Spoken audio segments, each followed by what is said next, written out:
J'ai pris l'origine latine en fait du mot monument, qui est monere, qui veut dire se remémorer.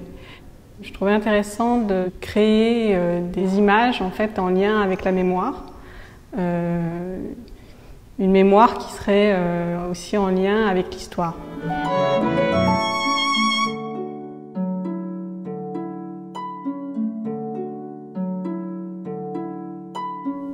Pour la série qui est présentée là, j'avais envie de trouver des formes dans le paysage qui s'apparentent à de la sculpture. La monumentalité, on devient une autre monumentalité à travers le regard de mon appareil photo. Ça donne une autre dimension au lieu. Et il y a une puissance d'évocation, comme des tombes ou des tombeaux. Et à l'inverse, quand l'objet s'érige, il a une évocation de stèle. Finalement, ce serait une trace que l'homme laisse dans le paysage. C'est comme un triangle, en fait, c'est la nature, l'architecture et l'homme.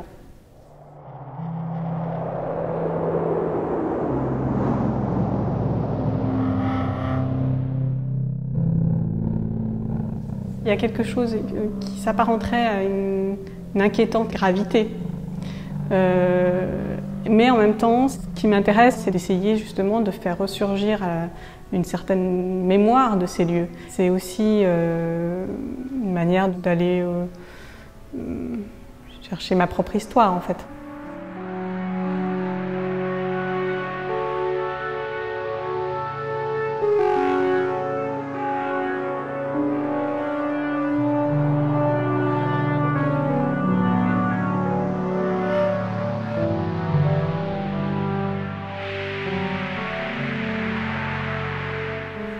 Je ne retourne jamais dans les lieux que je photographie. Ce qui m'intéresse, c'est que ce soit vraiment une pure intuition, enfin quelque chose qui soit neuf, que ce ne soit pas mental. Ce n'est pas l'aspect documentaire, c'est vraiment m'approprier en fait ce lieu, de m'en faire ma propre vision, ma propre réalité de ce lieu. Il n'y a pas d'orientation dans mes photos. Ce que une personne peut ressentir devant une image ne m'appartient pas. Et ça, c'est quelque chose qu'on ne peut pas maîtriser. Ces lieux, ils sont peut-être passés inaperçus et c'est finalement donner une visibilité aussi à ces lieux.